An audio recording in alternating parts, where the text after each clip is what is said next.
अस्सलामुअलैकुम वरहमतुल्लाहि वबरकातुह।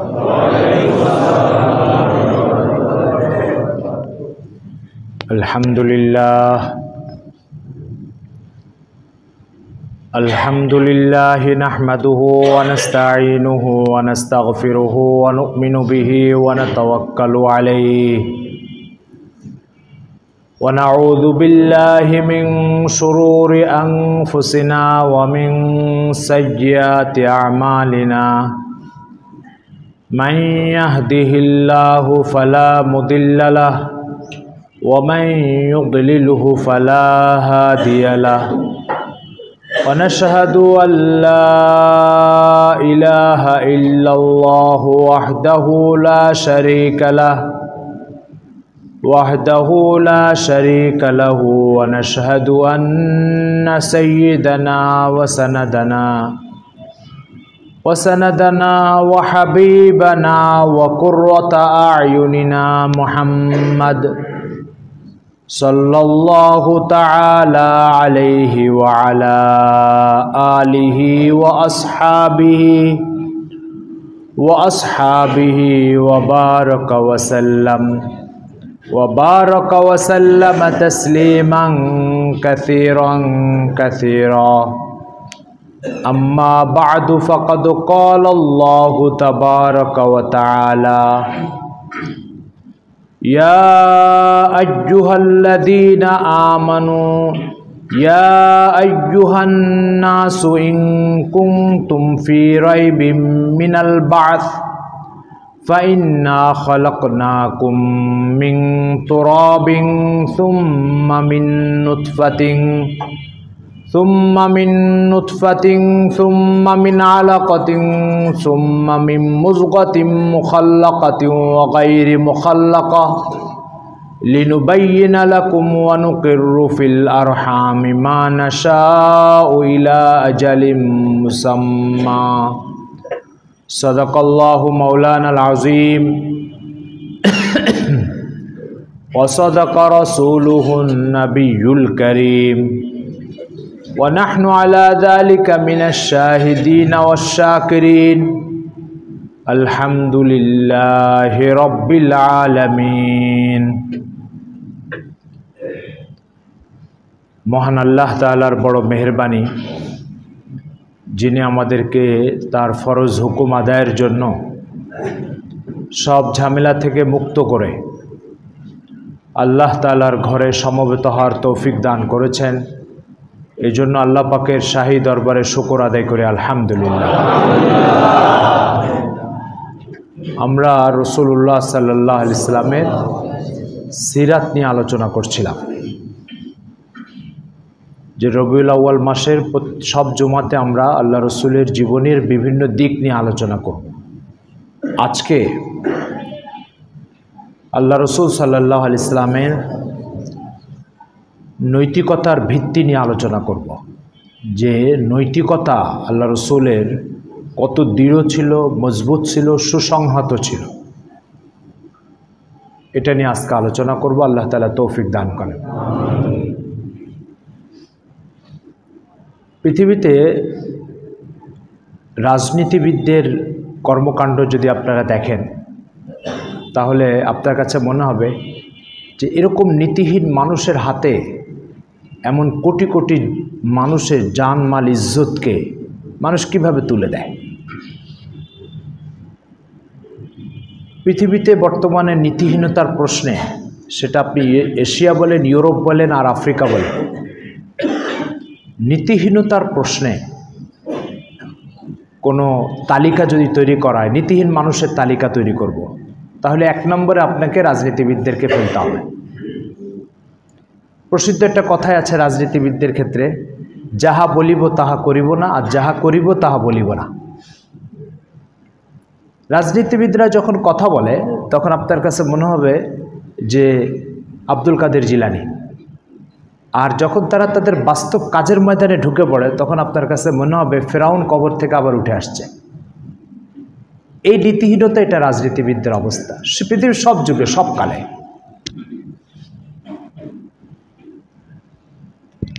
দুটো একটা উদাহরণ দিই, তাহলে আপনারা পরিষ্কার বুঝতে পারবেন। পৃথিবীতে পশ্চিমা দুনিয়া গণতান্ত্রিক একটা সিস্টেম চালু করেছে। গণতান্ত্রিক সিস্টেমের অর্থ কি? জনগণের মতামতের প্রতি শ্রদ্ধা প্রদর্শন। জনগণ যাকে ক্ষমতায় বসাতে চায় সে বসবে, আর যাকে ক্ষমতার থেকে সরাই দিতে চায় সে সরে যাবে। জনমতের প্রতি শ্রদ্ধা প্রদর্শন, জনমতকে মূল্যায়ন করা, জনমতকে গুরুত্ব দেওয়া, এই হচ্ছে গণতন্ত্র। আমাদের দেশের সব রাজনীতিবিদ যখন যেখানে যে গণতন্ত্রে এই কথা বলতে যায়, গণতান্ত্রিক মূল্যবোধকে প্রতিষ্ঠা করার সংগ্রামে আমরা লিপ্ত আছি। গণতন্ত্রকে প্রাতিষ্ঠানিক রূপ দিতে আমরা বদ্ধপরিকর। গণতন্ত্রের ক্রমবিকাশ নিশ্চিত করার জন্য আমরা লড়ে যাচ্ছি। এই শব্দগুলো শোনেন না আপনারা? এগুলো রাজনীতিবিদদের মুখে একদম অকর মতো সাধারণ কথা। চলেন বাস্তবতা দেখি। 1971 সালে বাংলাদেশ স্বাধীন হওয়ার পর আজ পর্যন্ত যতগুলি নির্বাচন বাংলাদেশে হয়েছে, প্রত্যেক নির্বাচনে যারা হেরে গেছে তারা প্রত্যেকে ওই ভোটকে প্রত্যাখ্যান করেছে এবং বলেছে যে এই ভোটে পরিকল্পিত কারচুপির মাধ্যমে আমাদেরকে হারানো হয়েছে। সব ভোটে, অতীতে, এখন, সব ভোটে। আর যারা জিতে গেছে তাদের বক্তব্য হচ্ছে যে জনগণ তাদের সঠিক প্রার্থী নির্বাচন করতে ভুল করে নাই। কিন্তু এই লোকটা যে জিতে গেছে সেই পরের বার যখন হারতেছে তখন তার বক্তব্য হচ্ছে কি যে ইঞ্জিনিয়ারিং সিস্টেমে পরিকল্পিতভাবে আমাদেরকে হারানো হয়েছে। তাই যিনি হেরে যাচ্ছেন তিনি জনগণের মতামতকে কিভাবে অবমূল্যায়ন করছেন, আর যিনি জিতে যাচ্ছেন তিনি মূল্যায়ন করছেন। তার মানে ভোট শুদ্ধ হয়েছে কি অশুদ্ধ হয়েছে এটা নির্ভর করছে যে তিনি হারছেন কি জিতছেন। যদি জিতে যান তাহলে জনগণের রায় ঠিক আছে, আর যদি হেরে যান জনগণের রায় নিয়ে ছিনিমিনি খেলা হয়েছে। কোনো একটা নির্বাচন আপনি এর ব্যতিক্রম দেখাতে পারবেন না। এটা হচ্ছে রাজনীতিবিদদের অবস্থা। আন্তর্জাতিক পরিমণ্ডলে চলেন একটু দেখি। গণতন্ত্র আমেরিকাতে আবিষ্কার। এটা শুদ্ধ কি অশুদ্ধ, জায়েজ কি না জায়েজ সে প্রশ্ন না, সে আলোচনা না। আপনি যেটাকে মানব জীবনের জন্য প্রয়োজনীয় মনে করছেন, অপরিহার্য মনে করছেন, আমি সেটার কথাই বলছি। গণতন্ত্র আমেরিকাতে আবিষ্কার হয়েছে। গণতন্ত্র আমেরিকাতে আবিষ্কার হওয়ার পরে এই গণতন্ত্রকে সারা পৃথিবীতে প্রত্যেকটা দেশে যুদ্ধ বিগ্রহের মাধ্যমে আমেরিকা তার গোয়েন্দা সংস্থার মাধ্যমে এটাকে প্রতিষ্ঠিত করে যাচ্ছে। 1990 সালে আলজেরিয়াতে সুষ্ঠু অবাধ একটা নির্বাচন হলো। সেই নির্বাচনে কোরআন সুন্নাহ শাসন যারা প্রতিষ্ঠিত করতে চায় তারা বিপুল ভোটে বিজয়ী হলো। আমেরিকা করছে কি, আলজেরিয়ার সেনাবাহিনীকে দিয়ে ওই ভোট বানচাল করে দিয়েছে, দিয়ে সামরিক শাসন জারি করে দিয়েছে। কোথায় গেল গণতন্ত্র? কোথায় জনমতকে গুরুত্ব দেওয়া হলো? গণতন্ত্রের স্লোগানের কি অর্থ হলো তাহলে? গত কয়েক বছর আগে মিশরে হোসনি মোবারকের পতন হওয়ার পরে দীর্ঘ 40 বছর পরে মিশরে একটা সুষ্ঠু নির্বাচন হলো। প্রেসিডেন্ট মুরসি ক্ষমতা আসলো। মুরসি ইসলামপন্থী রাজনীতিবিদদের অন্যতম।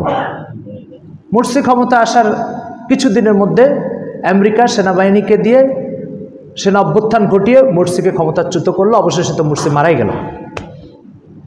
কোথায় গণতন্ত্র? এরকম আপনি সারা পৃথিবীতে গণতন্ত্রের যেই স্লোগান, গণতন্ত্রের যেই মানে বুলি আওড়ানো বা গণতন্ত্রের যে ফেরিওয়ালা আমেরিকা, এই বুলি আওড়ানো, এই ফেরি করা, এগুলো সব কিছু দেখবেন গণতন্ত্র মানি যদি আমার স্বার্থ রক্ষা হয়, গণতন্ত্র মানি যদি পশ্চিমাদের স্বার্থ রক্ষা হয়। আর যদি পশ্চিমাদের স্বার্থ কোথাও ভুলুণ্ঠিত হয়, ঝুঁকিতে পড়ে এই স্বার্থ, তাহলে গণতন্ত্র মানি না। এটা হচ্ছে পৃথিবীর আপমার রাজনীতির অবস্থা। আপনি দেখবেন হচ্ছে দেশীয় রাজনীতিবিদদের অবস্থা ও হচ্ছে বিদেশি রাজনীতিবিদদের অবস্থা। আরেকটা উদাহরণ বলি। 1996 সালে বাংলাদেশে একটা নির্বাচন হয়েছিল। সেই নির্বাচনের আগে প্রায় 200 দিন হরতাল অবরোধের মাধ্যমে দেশকে অকার্যকর এবং বিশৃঙ্খল করে দেওয়া হয়েছিল। তখনকার বিরোধী দল তত্ত্বাবধায়ক সরকারের দাবিতে এবং তত্ত্বাবধায়ক সরকার না হলে গণরায়ের মূল্যায়ন হবে না, জনমতের মূল্যায়ন হবে না, সুষ্ঠু নির্বাচন হবে না, এ ধরনের কত কথা বলে তখন প্রায় 200 দিন দেশকে হরতাল দিয়ে অকার্যকর করে সেই দাবি আদায় করা হলো এবং সংবিধানে সেটা স্থাপন করা হলো। সেই বিরোধী দল 1996 সালে সেই নির্বাচনে ক্ষমতায় আসলো, 2001 পর্যন্ত ক্ষমতায় ছিল। 2008-এ সেই বিরোধী দল আবার ক্ষমতা আসলো। আসার পরে এরপরে তত্ত্বাবধায়ক সরকার এটা সংবিধান বিরোধী। তো ভাই আগে 200 দিন হরতাল দিলে কেন তুমি তাহলে এটার জন্য? তখন এটা সংবিধান অনুযায়ী ছিল, এখন সংবিধান বিরোধী হয়ে গেল। তার মানে বিষয়টা হলো কি? বিষয়টা হলো তত্ত্বাবধায়ক সরকারের সিস্টেম যদি আমার স্বার্থ রক্ষা করে তাহলে আমি আছি, আর তত্ত্বাবধায়ক সরকার যদি আমার স্বার্থ রক্ষা না করে তাহলে আমি নাই। এটাকে আপনি কি বলবেন? নৈতিকতা না নীতিহীনতা? চরম নীতিহীনতা, দ্বিচারিতা, দ্বিমুখতা, একটা অসভ্যতা, জনগণের জানমাল ইজ্জত নিয়ে একটা বর্বরতা। চলেন পশ্চিমা দুনিয়ার ইসরায়েলের অবস্থা নিয়ে দেখি। 1997 সালে ইন্দোনেশিয়ার একটা প্রদেশের নাম পূর্ব তিমুর, এখানে খ্রিস্টানরা সংখ্যাগরিষ্ঠ, মুসলমান সংখ্যালঘু। এই পূর্ব তিমুরের খ্রিস্টানরা আন্দোলন শুরু করলো যে আমরা ইন্দোনেশিয়ার সাথে থাকবো না, আলাদা রাষ্ট্র চাই। পশ্চিমা দুনিয়া ইন্দোনেশিয়া সরকারের উপরে চাপ দিয়ে ওখানে একটা গণভোট দিল। সেই গণভোটে স্বাভাবিক সংখ্যাগরিষ্ঠ খ্রিস্টান, তাদের মতামত প্রাধান্য পাবে। তো তারা বলছে ঠিক আছে আমরা থাকবো না ইন্দোনেশিয়ার সাথে।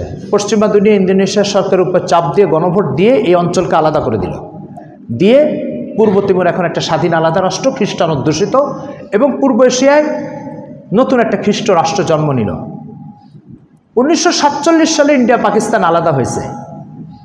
কাশ্মীরের অধিকাংশ মানুষ মুসলমান, তারা সেই 80 বছর ধরে আন্দোলন সংগ্রাম করে আসছে, আমরা ইন্ডিয়ার সাথে থাকবো না, আমরা একটা স্বাধীন রাষ্ট্র হতে চাই। পূর্ব তিমুর এই দাবিটা যখন উঠলো, সেম দাবি কাশ্মীরের যে দাবি পূর্ব তিমুরের দাবি উঠলো, মাত্র 2 বছরের মধ্যে ইন্দোনেশিয়াকে চাপ দিয়ে আলাদা রাষ্ট্র করে দেওয়া হলো। 80 বছর ধরে কাশ্মীরের মানুষের এই স্বপ্ন পূরণ হলো না। এ হচ্ছে পশ্চিমা দুনিয়ার গণতন্ত্র, মানুষের অনুভূতি নিয়ে ছিনিমিনি খেলা। আরেকটা উদাহরণ বলি আপনাদেরকে। ইসরায়েলের কোনো সৈন্য বা জনগণকে যদি ফিলিস্তিনের কেউ একটা পাথর দিয়ে আঘাত করে, তো ইসরায়েলের সৈন্য গুলি করে একটা পাথর মেরেছে বা একটা ইট মেরেছে, 10 জনকে মেরে ফেলে এক গুলিতে। মানবাধিকারের কথা বলা হলে ইসরায়েলের আত্মরক্ষার অধিকার আছে। ইসরায়েল ফিলিস্তিনের রাষ্ট্র দখল করতে আসছে, ফলে সে ডাকাত। এখন ওই ডাকাত এসে আমাকে মারবে, আমি যখন ডাকাতকে কোনো আঘাত করতে যাব, তখন একজন বলছে যে ডাকাতেরও আত্মরক্ষার অধিকার আছে। ডাকাতের কিসের আত্মরক্ষার অধিকার?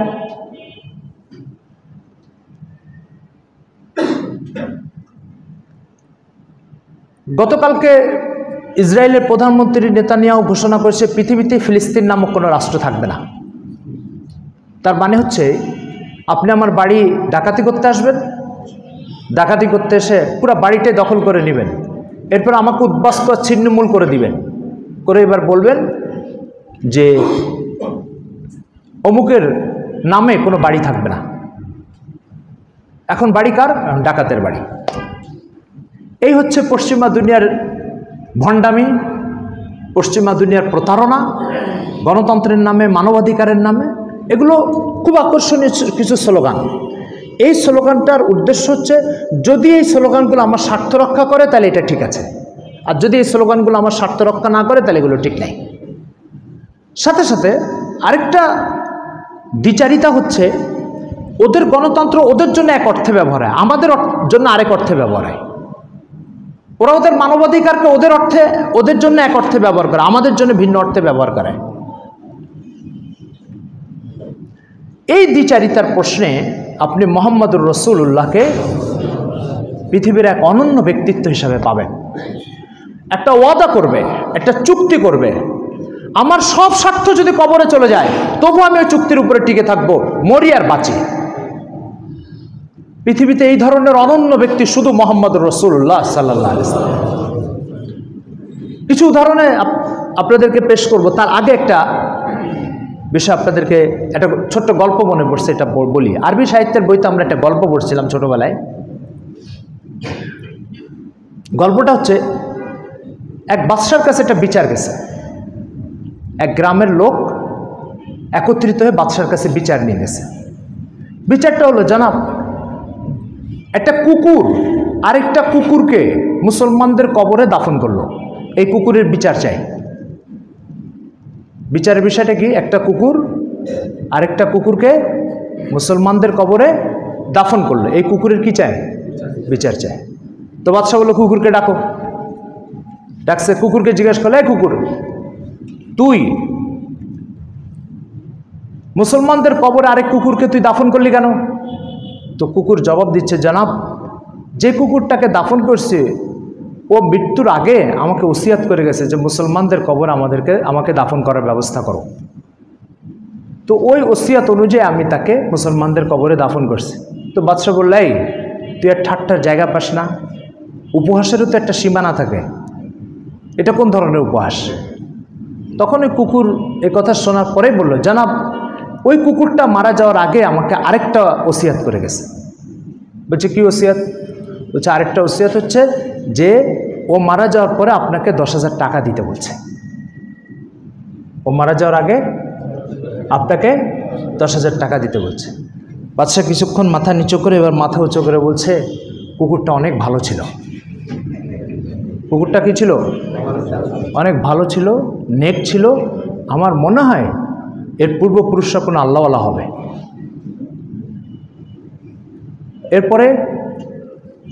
এরপরে বলল যে আসহাবে কাহাফ, কোরআনে একটা গল্প আছে 16 নম্বর পারায়। ওই আসহাবে কাহাফের একটা গল্পের ভিতরে আছে যে ওয়াকালবুহুম বাসিতুম যিরাইহি বিল ওয়াসিত, অর্থাৎ কিছু লোক এক জালিম বাদশার হাত থেকে ইমান বাঁচানোর জন্য একটা গুহায় এসে আশ্রয় নিল। ওদেরকে মূর্তি পূজাতে বাধ্য করতে হচ্ছিল। যখন আশ্রয় নিল, তো ওরা এসে ওখানে আশ্রয় নিয়েছে, আর একটা কুকুর এসে ওদের পাহারাদারি করত। তো ওই কুকুরের প্রশংসা আসছে কোরআন মজিদে। তো বাদশা তার চেয়ারে বসে বলছে, এই কুকুরটা সম্ভবত ওই কুকুরের বংশধর হবে। এই গল্পটা যদিও একটা গল্প হিসাবে লেখা হয়েছে, মূলত মানব জীবনের নীতিহীনতার একটা উদাহরণ হিসাবে উপস্থাপন করা হয়েছে। তার অর্থ হচ্ছে, কুকুরকে ধমকি দেওয়া হলো, কুকুরকে ঠাট্টাকারী উপহাসকারী বলা হলো, কিন্তু ওই কুকুরকে আবার অত্যন্ত উঁচু বংশের বলে সম্বোধন করা হলো। এই দুটো মন্তব্যের মধ্যে পার্থক্যের কারণ কি? বলছে, প্রথম মন্তব্যটা তার স্বার্থ রক্ষা করেনি, প্রথম বক্তব্যটা, প্রথম ওসিয়তটা বাদশার স্বার্থ রক্ষা করেনি, এই কারণে সে ধমকি শুনেছে। আর পরের ওসিয়তটা বাদশার স্বার্থ রক্ষা করেছে, এই জন্য সে প্রশংসিত হয়েছে। ঠিক পশ্চিমা দুনিয়া আর আজকের রাজনীতিবিদদের অবস্থা একেবারে তাই। নির্বাচন মানি যদি আমি পাশ করে যাই, নির্বাচন মানি না যদি আমি ফেল করে যাই। নির্বাচন গণরায়ে প্রতিফলিত হয়েছে, তার আগে আমাকে সংবাদ পেতে হবে আমি জিতে গেছি। নির্বাচনে গণরায়ে প্রতিফলিত হয়নি, তার আগে আমাকে বুঝতে হবে আমি হেরে যাচ্ছি। ঠিক সেম অবস্থা আমেরিকার, সেম অবস্থা ইসরায়েলের, সেম অবস্থা পশ্চিমা দুনিয়ার, সেম অবস্থা জাতিসংঘের নজরে পূর্ব তিমুরটা পড়লো, কাশ্মীরের 80 বছরের আন্দোলন পড়লো না কেন? পৃথিবীতে আরেকটা ঘটনা ঘটে গেছে, আপনাদের স্মরণ থাকার কথা। আফ্রিকার একটা দেশ আছে সুদান, এই সুদানের একটা অংশ স্বাধীনতা আন্দোলনের ডাক দিল। পশ্চিমা দুনিয়া খোঁজ নিয়ে দেখলো যে এরা খ্রিস্টান অধিকাংশই। ব্যাস, সুদান সরকার, সুদানের প্রেসিডেন্ট তখন ছিল ওমর বশিরকে চাপ দিয়ে পশ্চিমা দুনিয়া দক্ষিণ সুদানকে গণভোট দিয়ে সুদান থেকে আলাদা করে ওটার নতুন একটা নাম দিছে দক্ষিণ সুদান। তো কাশ্মীরেরটা হলো না কেন? পূর্ব তিমুর হয়ে গেল, দক্ষিণ সুদান হয়ে গেল, কাশ্মীরেরটা হলো না কেন? ওটা আওয়াজ দেওয়ার সাথে সাথে 2 বছরের মধ্যে গণভোট দিয়ে আলাদা করে দেওয়া হলো। কাশ্মীর 80 বছরে কেন করা হলো না? এই দ্বিচারিতা পশ্চিমা দুনিয়ার ভণ্ডামি, রাজনীতিবিদদের ভণ্ডামি। দুঃখ পরিতাপের বিষয় এটা নয়, কেউ ভণ্ড হলো, কিন্তু এই ভণ্ডদের হাতে 18 কোটি 20 কোটি মানুষের জানমাল ইজ্জতের দায়িত্ব অর্পিত হয় এই ভণ্ডদের হাতে, এই নীতিহীনদের হাতে। এটা তো একটা মানুষের দায়িত্ব নেওয়ার যোগ্য নয়, মুনাফিক কিসের দায়িত্ব নিবে? কিন্তু এই ভণ্ডদের হাতে, এই ধরনের নীতিহীন মানুষদের হাতে 18-20 কোটি মানুষের দায়িত্ব অর্পিত হয়, আর তারা এদের জানমাল ইজ্জত নিয়ে এভাবে সিনেমিনি খেলে। তত্ত্বাবধায়ক সরকার দরকার, এটা গণরায় প্রতিফলিত হবে। 200 দিন হরতাল দিয়ে 18-20 কোটি মানুষের জীবন সংকটাপন্ন করা হলো, বিপন্ন করা হলো।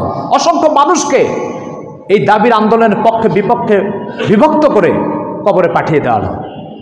এরপরে যখন দেখলো তত্ত্বাবধায়ক সরকার আমার স্বার্থের জন্য ঝুঁকি, আমার ক্ষমতার লাল গদিতে বসার জন্য একটা প্রতিবন্ধকতা, তখন তত্ত্বাবধায়ক সরকার এটা সংবিধান পরিপন্থী।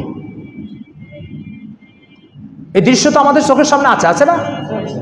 এই হচ্ছে রাজনীতিবিদদের ভণ্ডামি। চলেন রাসূল সাল্লাল্লাহু আলাইহি ওয়াসাল্লামের অবস্থা দেখি। উফ, আমরা তো সিরাত পড়ি না, আর এই মহান মানুষটাকে খুব কাছ থেকে উপলব্ধি করার চেষ্টা করি না। আমরা হাদিসের কিতাবে যখন এক একটা লাইন পড়ে বিস্মিত হই যে আল্লাহ পাক তাকে কত ধরনের গুণাবলী দিয়ে সাজিয়েছেন, পরিপাটি করেছেন। প্রত্যেকটা শব্দ, প্রত্যেকটা ভাষা, প্রত্যেকটা গতিবিধি, প্রত্যেকটা পদক্ষেপ, প্রত্যেকটা সিদ্ধান্তে নৈতিকতা, সভ্যতা, ভদ্রতা, তারপরে মানবতা, এগুলো সব টপকে টপকে পড়তে থাকে।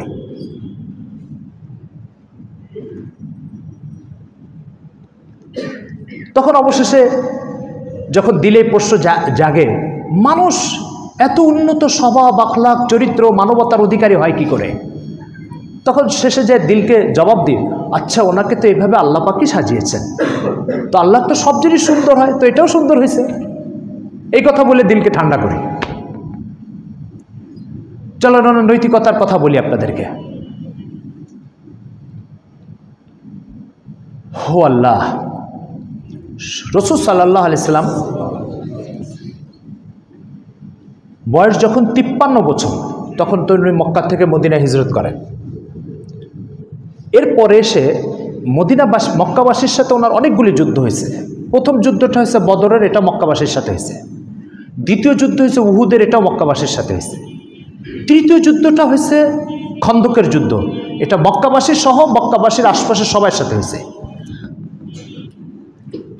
বদরের যুদ্ধটা হয়েছে হিজরতের 2য় বছর, মদিনাতে যাওয়ার পরের বছর। উহুদের যুদ্ধটা হয়েছে 3য় বছর। খন্দকের যুদ্ধটা হয়েছে 5ম বছর। 6ষ্ঠ বছর হিজরত করার 6 বছর পরে রাসূল সাল্লাল্লাহু আলাইহি ওয়াসাল্লাম একদিন স্বপ্নে দেখলেন যে তিনি আল্লাহর ঘর তওয়াফ করছেন। তো দিলটা অস্থির হয়ে গেল, আল্লাহর ঘর তওয়াফ করবে। তো 1400 সাহাবীকে নিয়ে এই স্বপ্ন বাস্তবায়নের জন্য আল্লাহর ঘর তওয়াফ করতে গেলেন।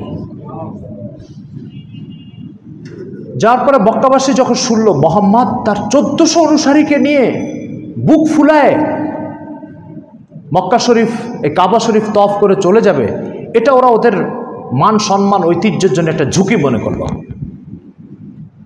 যেভাবে বুক ফুলায় মক্কার উপর দিয়ে ঘুরে চলে যাবে মুহাম্মদ, কিভাবে সম্ভব এটা? ওরা পরামর্শ করে সিদ্ধান্ত নিল, না, মুহাম্মদকে ঢুকতে দেওয়া যাবে না। যে সিদ্ধান্ত নিল এটা 2জন লোকের মাধ্যমে রাসূল সাল্লাল্লাহু আলাইহি ওয়াসাল্লামকে জানিয়ে দিল, না, আপনি ঢুকতে পারবেন না। সাহাবায়ে কেরাম এটা জানতে পেরে সিদ্ধান্ত নিলেন যে বাইতুল্লাহতে তওয়াফ করব, মারা যায় যাব, তবু কাবা শরীফ তওয়াফ করে তারপরে বিদায় নিব। একটা মুখোমুখি সংঘাতপূর্ণ অবস্থা। আল্লাহ পাকের পক্ষ থেকে আদেশ আসলো যে না, সংঘাতের দরকার নেই, একটা সমঝোতা করে এবারের মতো মদিনায় চলে যাও। সে সমঝোতার চুক্তি হলো মক্কার নেতাদের সাথে রাসূল সাল্লাল্লাহু আলাইহি ওয়াসাল্লাম। সেই চুক্তির একটা লম্বা কাহিনী আছে, সেই কাহিনী বলতে গেলে মূল কথা আর বলা হবে না। সেই চুক্তির ভিতরে যে ধারাগুলি ছিল, সেই ধারাগুলির ভিতরে 3টা ধারা আপনাদেরকে এখন শোনাচ্ছি, যেটা আমাদের আলোচনার সাথে সম্পর্কিত। একটা ধারা ছিল, মদিনার থেকে কোনো মুসলমান যদি ইসলাম পরিত্যাগ করে কাফের হয়ে মক্কায় চলে আসে তো মক্কাবাসী তাকে ফিরাই দিতে বাধ্য নয়। কিন্তু মক্কা থেকে কোনো কাফের যদি ইসলাম গ্রহণ করে মদিনায় চলে যায় তাহলে মোহাম্মদ তাকে আবার মক্কার কাফেরদের কাছে ফিরিয়ে দিতে বাধ্য। চুক্তিটা কি বুঝতে পেরেছেন আপনারা? এই ধারাটা, দ্বিতীয় যে ধারাটা, এটা চরম অবমাননাকর ধারা মুসলমানদের জন্য। কেন? ইসলাম গ্রহণ করলে তাকে আমরা রাখতে পারবো না, কিন্তু কাফের হয়ে গেলে তাকে আবার ফিরিয়ে দিতে বাধ্য। এই জন্য হযরত ওমর রাদিয়াল্লাহু তাআলার মতো যারা একটু ছিলেন, আপনার চেতনাধারী ছিলেন, তারা বলে উঠলেন, ইয়া রাসূলুল্লাহ আলাসনা আলাল হক্কি, আমরা কি সত্য দিনের উপরে নাই? বলে, হ্যাঁ ওমর, আমরা তো সত্য দিনের পরে। বলে, ইয়া রাসূলুল্লাহ তাহলে এই অবমাননাকর ধারার উপর আমরা একমত হব কেন? তো রাসূল সাল্লাল্লাহু আলাইহি ওয়াসাল্লাম বললেন যে, ওমর, আল্লাহ পাক এইভাবেই আদেশ করেছেন। ওকে, চলেন। পরে এই চুক্তির মধ্যে আরেকটা চুক্তি ছিল যে এই চুক্তিটা 10 বছর পর্যন্ত দীর্ঘ হবে। এই চুক্তিটা আমরা উভয় গ্রুপ মেনে নিতে বাধ্য। কত বছর? 4 বছর। এই চুক্তি লিখিত হল। আরও অনেক ধারা ছিল, তার ভিতরে 3টা উল্লেখযোগ্য বললাম। রাসূল সাল্লাল্লাহু আলাইহি ওয়াসাল্লাম চুক্তি করার পরে বিদায় নেবেন, তখন মক্কার কাফেরদের সাথে কথা হয়েছে, এই বছর ওমরা করতে পারবেন না, আগামী বছর 7ম হিজরিতে আপনি আসবেন, এসে ওমরা করবেন, 3 দিনের বেশি থাকতে পারবেন না। 3 দিনের মধ্যে তফ সেরে আবার চলে যাবেন। ঠিক আছে। তো 7ম হিজরি পরের বছর আল্লাহ রাসূল তফ করে আবার চলে গেলেন। যে কথাটা বলার উদ্দেশ্য সেটা হচ্ছে, এই চুক্তি চলছে অলরেডি, চুক্তির মেয়াদ অব্যাহত আছে। তার মধ্যে আবু বসির নামক একটা লোক মক্কা থেকে ইসলাম গ্রহণ করে আল্লাহ রাসূলের কাছে মদিনায় চলে গেল। চুক্তির মেয়াদ চলছে তখন। আবু বসির মক্কা এক সাহসী যুবক বলে পরিচিত ছিল, তার সাহসিকতা ব্যাপক সমাদৃত ছিল। সে যদি মদিনায় মুসলমানদের সাথে যোগ দেয় তাহলে এই ধরনের সাহসী লোকের দ্বারায় অন্য 10 জন হীনমন্য মানুষের সাহস বৃদ্ধি পায়। ফলে এর মদিনায় দরকার ছিল মুসলমানদের সাথে। তো আবু বসির ইসলাম গ্রহণ করে যখন মদিনায় গেল, তো মক্কার নেতারা জানতে পারল যে আবু বসির মদিনাতে ইসলাম গ্রহণ করে মুহাম্মদুর রাসূলুল্লাহর কাছে সাল্লাল্লাহু আলাইহি সাল্লাম ওনার কাছে আশ্রয় নিয়েছে। আবু সুফিয়ান তখন মক্কার লিডার, সে 2 জন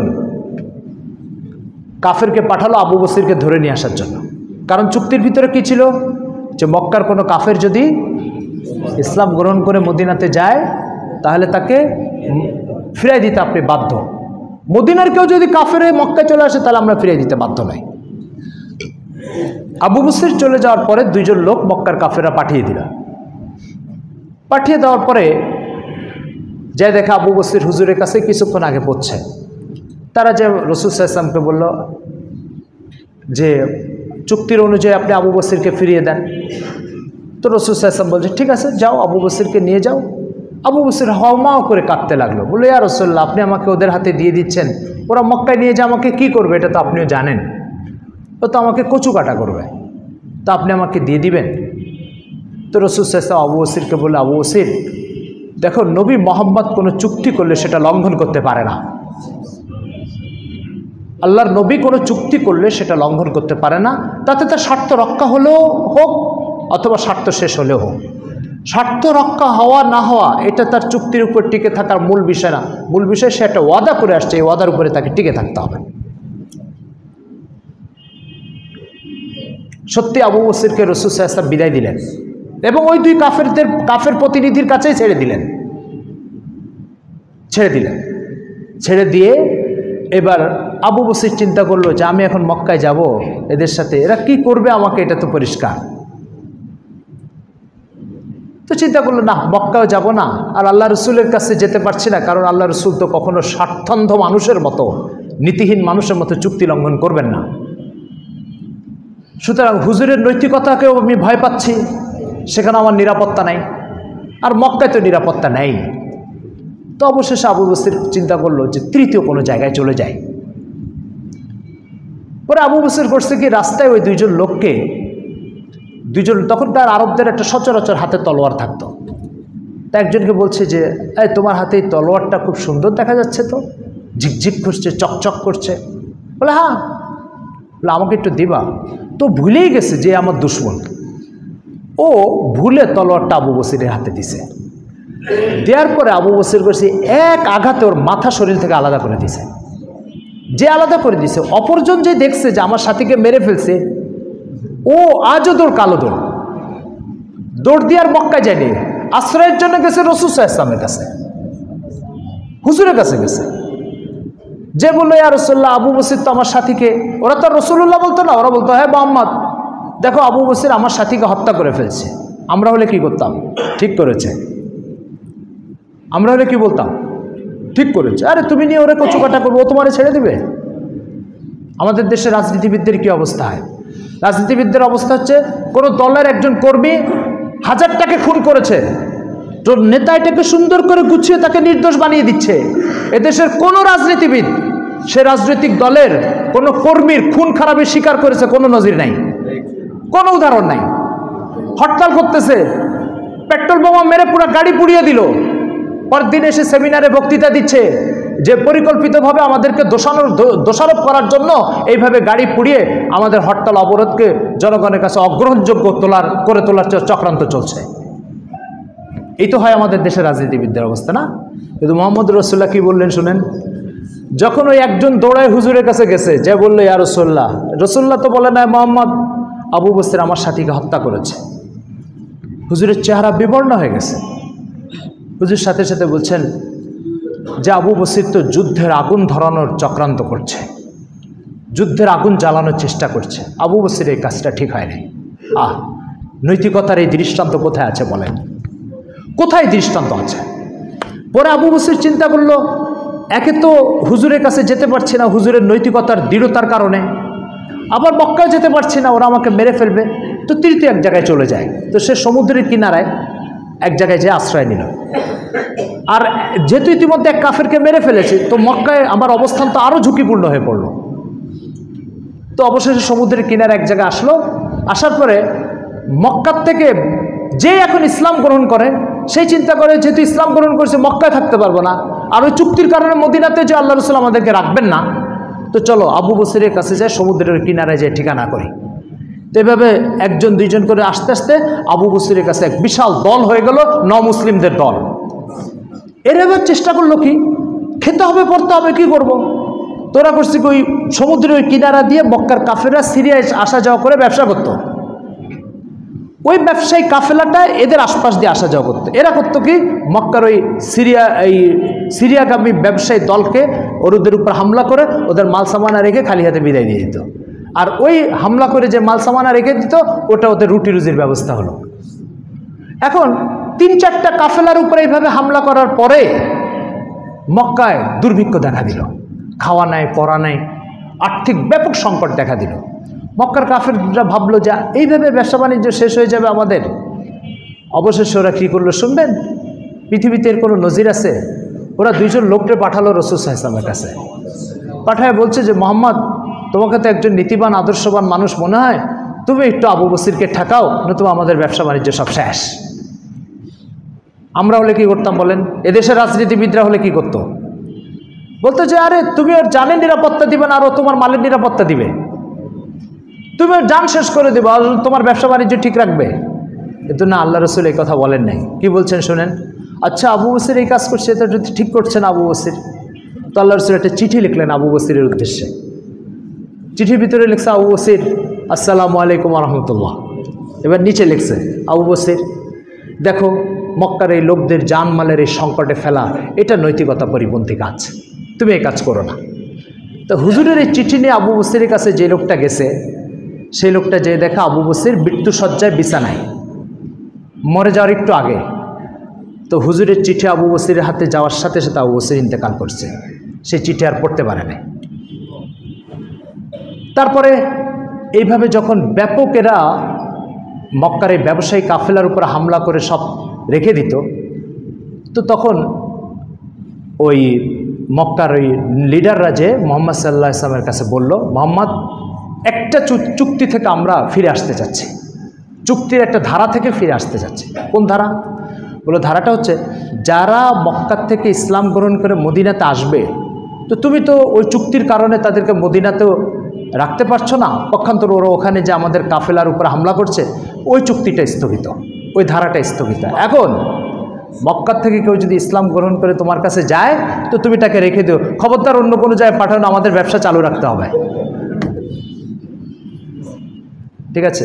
তারপরে আল্লাহ রসুল সাল্লাল্লাহু আলাইহি ওয়াসাল্লাম এরপরে যেহেতু তাদের সাথে করা ওয়াদা তারাই স্থগিত করে দিল, তো এই জন্য রসুল সাল্লাল্লাহু আলাইহি ওয়াসাল্লাম পরে বললেন, ঠিক আছে, তাহলে এখন থেকে এই চুক্তির এই ধারাটা স্থগিত, কেউ যদি ইসলামে ফিরে আসে এবং মদিনাতে থাকতে চায়, তো সেটা যেন সে থেকে যায়। এবং সেই সুযোগটা ওরাই প্রথমে প্রস্তাব দিয়ে রাজি করালো আল্লাহ রসুলকে, তারপর আল্লাহ রসুল এটা মেনে নিলেন। এই হচ্ছে মুহাম্মদুর রাসূলুল্লাহ। আর তার আগে আমাদের রাজনীতিবিদদের অবস্থা তো আপনাকে বললাম। এই হচ্ছে একজন রাজনীতিবিদ, এই হচ্ছে একজন আদর্শবান রাজনীতিবিদ, এই হচ্ছে একজন নৈতিকতার অধিকারী রাজনীতিবিদ। পৃথিবীতে কোনো নজির নেই। প্রথম কথা হচ্ছে, আপনি দেখেন তোমাদের সাথে চুক্তি হয়েছে, আজকে আবু বসিরকে যদি আমি ছেড়ে দিই, ইসলাম ও মুসলমানের বড় ধরনের একটা স্বার্থের ক্ষতি হচ্ছে, কারণ তোমরা ওকে নিয়ে যে কাটবা, শেষ করে দিবা। তারপরও আমাকে আবু বসিরকে ফিরিয়ে দিতে হবে। কেন? আল্লাহর নবী কখনো একটা চুক্তি লঙ্ঘন করতে পারে না। নৈতিকতার এই একটা বিষয়। 2 নম্বর বিষয়, আবু বসির যখন ওই কাফেরদের দুইজনের একজনকে হত্যা করলো, এরপর আল্লাহ রসুলের কাছে যে যখন এই সংবাদ পৌঁছলো, তো আল্লাহ রসুল এই কথা বলেন না, ও ঠিক করেছে, তুমি যে ওকে শেষ করে দেবো, ও কি তোমাকে রেখে দিবে? বলেছেন না, আবু বসির তো যুদ্ধের আগুন জ্বালানোর চেষ্টা করছে। 3 নম্বর, আবু বসির একজনকে হত্যা করলো, তো আরেকজন যে মক্কার লোকের কাছে আশ্রয় নেবে, সে মুহাম্মাদের কাছে আশ্রয় নেয় কেন? সাল্লাল্লাহু আলাইহি সাল্লাম আশ্রয় এই জন্য নেয়, মক্কার কাফিরও জানতো যে মক্কার কাফিররাও জানতো যে মক্কার কাফিররা নৈতিকতার অধিকারী না, কিন্তু মুহাম্মদ সাল্লাল্লাহু আলাইহি ওয়াসাল্লাম নৈতিকতার অধিকারী। সুতরাং নৈতিকতার প্রশ্নে এই আস্থা মুহাম্মদুর রাসূলুল্লাহর উপরে মুসলমানদের যেমন ছিল, কাফিরদের এরকমই ছিল যে মুহাম্মদ চুক্তি ভঙ্গ করবে না, মুহাম্মদ এলোমেলো কথা বলবে না, মুহাম্মদ স্বার্থের পূজারী নয়, মুহাম্মদ অন্য 20 জন রাজনীতিবিদের মতো স্বার্থান্ধ ব্যক্তি নয়। তৃতীয় বিষয় হচ্ছে, যখন আবু বসির ব্যবসায়ী কাফেলার উপর হামলা করে সব লুটতারাজ করে নিচ্ছিল, তখন মক্কার কাফেররা এসে যখন হুজুরের কাছে অনুরোধ জানালো যে মেহরবানি করে আবু বসিরকে একটু থামান, ওর কারণে আমাদের সব শেষ হয়ে যাচ্ছে, তো আল্লাহ রাসূল এই কথা বলেনি, আরে তোমরা নিয়ে যাও ওকে, কচু কাটা করবে, আরও তোমাদের মালের নিরাপত্তা দিয়ে বেড়াবে, এটা তোমরা ভাববো কি করে? আমরা হলে এই কথা বলতাম, কিন্তু আল্লাহ রাসূল কি বললেন? না, আবু বসির এটা করতে পারে না। তো আবু বসিরকে থামানোর জন্য চিঠি লিখেছেন আবু বসিরের কাছে। আপনি দেখেন সুনানে বাইহাকি দারাকুতনিতে বিস্তারিত ঘটনা আসছে এটার। তো হুজুর আবু বসিরকে থামিয়ে দিলেন। এরপরে আবু বসিরকে থামানোর এই চেষ্টা, হুজুরের চিঠি চলে গেল আবু বসিরের কাছে। এরপরে তারা অব্যাহত রাখছে এই ধরনের লুটতারাজের। তো পরে মক্কাবাসী এসে ওই ধারাটাকে স্থগিত করেছে তাদের নিরাপত্তার স্বার্থে। এই হচ্ছে মোহতারাম হাজিরিন মুহাম্মদুর রাসূলুল্লাহ সাল্লাল্লাহু আলাইহি ওয়াসাল্লাম। আপনি এই নৈতিকতা কোথাও পাবেন না, কোথাও পাবেন না এই নৈতিকতা। এই নৈতিকতার একমাত্র ব্যক্তি সেই যাকে আল্লাহ পাক নৈতিকতা উপহার দিয়েছেন। এই জন্য আল্লাহ রসুলের এই হাদিসটা আপনি মনে করতে পারেন। আল্লাহ রসুল বলছেন, আদ্দাবানি রব্বি ফাহসানা তা'দীবি, আল্লামানি রব্বি ফাহসানা তালিমি। আল্লাহ আমাকে আদব ও শিষ্টাচারিতা, আল্লাহ তাআলা আমাকে নিজেই জ্ঞান উপহার দিয়েছেন, জ্ঞান শিখিয়েছেন এবং চমৎকার শিখিয়েছেন। আর সত্যি আল্লাহ তাআলা